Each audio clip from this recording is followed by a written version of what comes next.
In the German town of Walldorf, cats are banned from going outside until the end of August.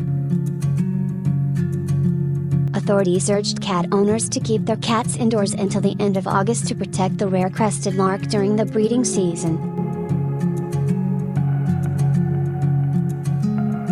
This decision was designed to help protect the crested lark, which makes its nest on the ground and thus becomes easy prey for cats.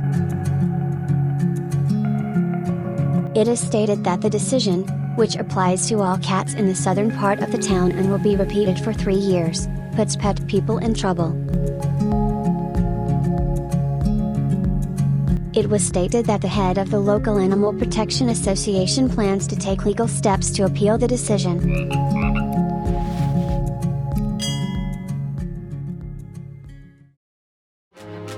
Please subscribe to our channel for more.